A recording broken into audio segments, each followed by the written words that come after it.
ಇನ್ನು ಈ ಕೇಸ್ಗೆ ಸಂಬಂಧಪಟ್ಟ ಹಾಗೆ ಡಿಕೆಗೆ ಇಡಿ ನೋಟಿಸ್ ಅನ್ನು ಕೊಟ್ಟಿದ್ದಾರೆ. ಬೆಂಗಳೂರಲ್ಲಿ ಬಿಜೆಪಿಯ ರಾಜ್ಯಾಧ್ಯಕ್ಷ ವಿಜೇಂದ್ರ ಇದರ ಬಗ್ಗೆ ಪ್ರತಿಕ್ರಿಯೆ ನೀಡಿದ್ದಾರೆ. ನೋಟಿಸ್ ಸಂಬಂಧಪಟ್ಟ ಹಾಗೆ ಪಕ್ಷ ಮುಖಂಡರ ಮೇಲೆ ನೇರ ತನಿಖೆ ಮಾಡಲು ಸಾಧ್ಯ ಇಲ್ಲ. ಕಾಂಗ್ರೆಸ್ ಪಬ್ಲಿಕ್ ಟ್ರಸ್ಟ್ ಅನ್ನು ಸ್ವಂತಕ್ಕೆ ಬದಲಾಯಿಸಿಕೊಂಡಿದೆ. ಅಂದ್ರೆ ಪಬ್ಲಿಕ್ ಟ್ರಸ್ಟ್ ಅನ್ನು ಸ್ವಂತಕ್ಕೆ ಕಾಂಗ್ರೆಸ್ ಬದಲಾಯಿಸಿಕೊಂಡಿದೆ.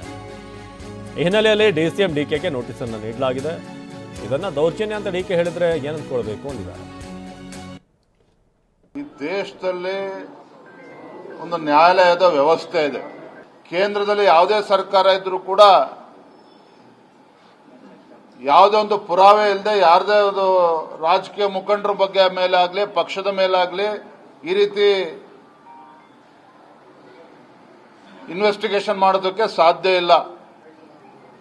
ನ್ಯಾಷನಲ್ ಹೆರಾಲ್ಡ್ ಕೇಸ್ನಲ್ಲಿ ಯಾವ ರೀತಿ ಗಾಂಧಿ ಕುಟುಂಬ ಒಂದು ಪಬ್ಲಿಕ್ ಟ್ರಸ್ಟ್ ಅನ್ನ ಪ್ರೈವೇಟ್ ಟ್ರಸ್ಟ್ ಆಗಿ ಪರಿವರ್ತನೆ ಮಾಡಿಕೊಂಡು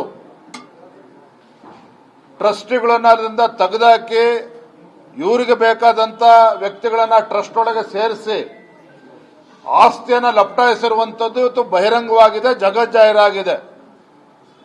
ಹಾಗಾಗಿ ನ್ಯಾಷನಲ್ ಹೆರಾಲ್ಡ್ ಕೇಸಲ್ಲಿ ಇವತ್ತು ತನಿಖೆ ನಡೀತಾ ಇದ್ರೆ ಇವರಿಗೆ ನೋಟಿಸ್ ಕೊಟ್ಟು ತನಿಖೆಗೆ ಬನ್ನಿ ಅಂತ ಹೇಳಿದ್ರೆ ಡಿ.ಕೆ. ಶಿವಕುಮಾರ್ ಅವ್ರಿಗೆ ಇದು ತೇಜೋವಧೆ ಅಥವಾ ಪೊಲಿಟಿಕಲ್ ವೆಂಡೇಟ ಅಂತ ಅನ್ಸಿದ್ರೆ ಇದು ಮೂರ್ಖತನದ ಪರಮಾವಧಿ. ಏನಿದೆ ಅದನ್ನು ಎದುರಿಸಬೇಕಾಗ್ತದೆ. ಈ ದೇಶದಲ್ಲಿ ಒಂದು ನ್ಯಾಯಾಲಯದ ವ್ಯವಸ್ಥೆ ಇದೆ. ಕೇಂದ್ರದಲ್ಲಿ ಯಾವುದೇ ಸರ್ಕಾರ ಇದ್ರೂ ಕೂಡ ಯಾವುದೇ ಒಂದು ಪುರಾವೆ ಇಲ್ಲದೆ ಯಾರದೇ ಒಂದು ರಾಜಕೀಯ ಮುಖಂಡರ ಬಗ್ಗೆ ಮೇಲಾಗ್ಲಿ ಪಕ್ಷದ ಮೇಲಾಗ್ಲಿ ಈ ರೀತಿ ಇನ್ವೆಸ್ಟಿಗೇಷನ್ ಮಾಡೋದಕ್ಕೆ ಸಾಧ್ಯ ಇಲ್ಲ.